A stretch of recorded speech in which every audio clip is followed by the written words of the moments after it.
Este manual que nosotros estamos presentando, perdón, pues tengo que ver la presentación.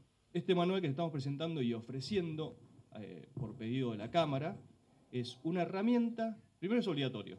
La norma dedicada al sector automotor dice que es obligatorio tenerlo. Y es supuestamente la herramienta que les va a permitir a ustedes cumplir con estas obligaciones, de identificar a sus clientes, de detectar operaciones inusuales y de reportarlas. El manual, como les dije, lo impone la UIF y nosotros lo hicimos de la manera más simple posible. Si ustedes tienen una copia que les dieron, ahí en el manual se van a encontrar con partes teóricas y partes prácticas. Las partes teóricas es donde explica qué es el lavado de dinero, qué sanción tiene, qué es el terrorismo. Esas partes son para que ustedes lo tengan a mano y sepan o puedan leerlo lo que significa el lavado de dinero a nivel teórico. Y partes prácticas, que son las que vamos a explicarles ahora, para que ustedes puedan adecuarlos a su estructura, a su empresa o a su concesionaria. Como les dije antes, la primera obligación que tienen ustedes es la de inscribirse. Si ustedes son una persona física, es decir, si no tienen forma de persona jurídica en su actuación como vendedores de automotores, la persona física tiene que inscribirse en la UIF, la persona jurídica tiene que inscribirse como persona jurídica y además designar un oficial de cumplimiento. ¿Quién es el oficial de cumplimiento? El oficial de cumplimiento tiene que ser un miembro del directorio o un miembro del órgano de administración de la empresa, de la persona jurídica que ustedes tengan, que es básicamente es el responsable ante la UIF del sistema de altilavado. Es decir, cuando la UIF vaya a inspeccionar a una persona jurídica o la vaya a sancionar, con quien va a hablar es con el oficial de cumplimiento. En la resolución tienen deberes específicos que están en el manual, pero básicamente son el encargado de hacer cumplir y que todos en la empresa cumplan con la normativa antilavado. Antes el oficial de cumplimiento era un cargo que, como es a quien se le aplica la sanción, después lo vamos a ver, nadie lo quería. Hoy la ley prevé específicamente la solidaridad de todo el directorio con el oficial de cumplimiento. Es decir, la UIF aplica una doble sanción, que es a la persona jurídica y a una persona física, miembro del directorio. Idealmente, el oficial de cumplimiento, pero por la solidaridad legal, puede ser a cualquiera. Bueno, cuando Carlos se menciona a ustedes, está hablando de los sujetos obligados, en verdad no son ustedes, sino son los miembros de las respectivas cámaras, ¿no? De cada uno de las provincias. Voy a detenerme un poco en la identificación del sujeto obligado. La resolución de la UIF habla de personas físicas o jurídicas cuya actividad habitual sea la compraventa de automóviles, camiones, motos, ómnibus, microondas, etc. Y acá hay que destacar que no son sujetos obligados los intermediarios que no compran y no venden el automóvil que es objeto de la operación. Aquellos que los reciben y después, o sea, intermedian, pero sin comprar y venderlo, estarían expuestos. También vamos a diferenciar bien quién es el cliente, porque después vamos a hablar en detalle de conozca a su cliente, entonces hay que definir bien quién es el cliente.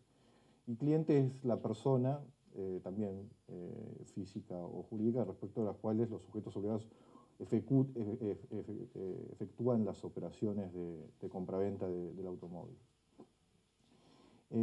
Hay que diferenciar lo que no se convierte en cliente alguien que entra en el local y pregunta cuánto sale un auto, si tiene de tal color, no tiene de tal color, cuánto tardan en entregarlo, etc. Sino que tiene que haber un hecho efectivo, activo, como puede ser dejar una seña, ¿no? Para que se convierta esa persona en cliente. Lo otro también importante es que no son clientes las fábricas, los importadores, las terminales automotrices, que si bien están participando en la compraventa, bueno, no hay que identificarlos en la medida en como exige la ley cuando habla de identificación del cliente. Lo otro importante es que cuando identifican al cliente tienen que ver quién es el beneficiario final, porque puede ser que se esté utilizando una persona que esté actuando en nombre de otro, entonces tienen que tratar de tomar todos los recaudos posibles por identificar quién es el cliente final de la operación.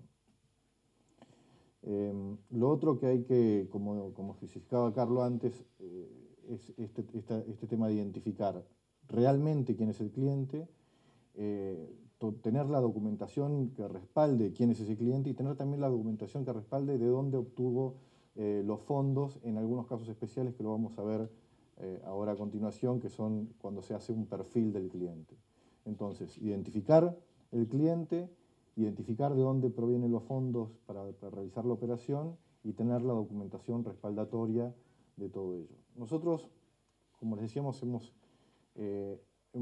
tomamos la resolución, tomamos todas las obligaciones del sujeto obligado en cuanto a identificación del cliente y preparamos unos formularios. Ustedes ya están familiarizados, estaba escuchando la charla anterior con todo el tema de formularios. Entonces nos parece una forma fácil, objetiva, de seguir el cumplimiento de la norma a través de formularios. La norma es muy subjetiva en cómo tienen que desarrollar ustedes su actividad. Entonces, de esta manera, bueno, estamos un poco bajando a tierra cómo cumplir y cómo controlar ese cumplimiento. En primer lugar van a encontrar un formulario. Los formularios los tienen al final del manual. Un formulario A, después, ahora lo vamos a ver también en particular en forma rápida y sucinta. Pero un formulario A es un formulario en donde están los datos de la operación que está aconteciendo. Este formulario se acompaña con el 08. Muchas de los datos que pide la UIF están incluidos en el formulario 08. En este caso, con tener una copia del formulario 08 a este formulario A de la operación, ya van a tener gran parte de los puntos cubiertos. En caso de que que actúen personas físicas y que estas personas físicas, los datos no estén en el 08 porque se trate, por ejemplo, de un apoderado o van a ver en el caso específico en el formulario de diferentes casos concretos, pero en caso de que se tenga que solicitar datos de personas físicas y no estén incluidas en el formulario 08, lo van a incluir en este formulario que se llama B1. Son los datos básicos de personas físicas. El formulario B1, en aquellas operaciones anuales que superen la suma de 300.000 pesos, ya sea una o varias operaciones, en ese caso se complementa con el formulario B2. El formulario B2 es un formulario que apunta al perfil patrimonial del cliente. Lo van a ver, está bastante simple. Ahí nombra algunos ejemplos de información adicional que les tiene que presentar para establecer este perfil patrimonial del cliente. Es ejemplificativo. Si hay otra documentación que acredite de dónde obtuvo los fondos, se marca otra y se pone cuál es la otra documentación que se está presentando. Cuando dice certificada como sujetos obligados, ustedes pueden certificar, o sea, no les tienen que dar el original, sino que les mostrarán el original, ustedes guardarán una copia y harán una anotación de que tuvieron a la vista el original. En el mismo formulario dice que tuve a la vista el original. También todo esto obviamente puede ser hecho en forma digital. Después podemos profundizar el tema de formato digital de todo esto.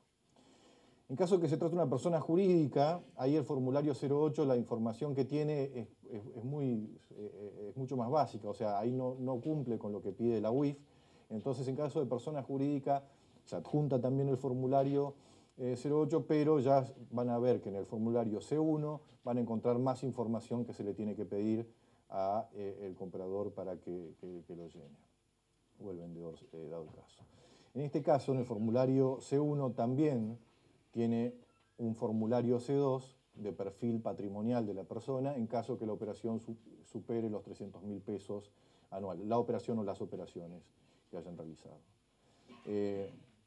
Formulario D es en el caso de que el que actúe en la operación sea un organismo público. Es menos la información que se pide al organismo público, pero lo más importante que tengan ahí es una copia del acto administrativo en donde designa el funcionario, ¿no? Eso es un poco el dato característico. Después van a ver datos del organismo y demás. Y por último, formulario E, que es el tema de PEPS, que eso lo vamos a ver más en detalle después, que no es tan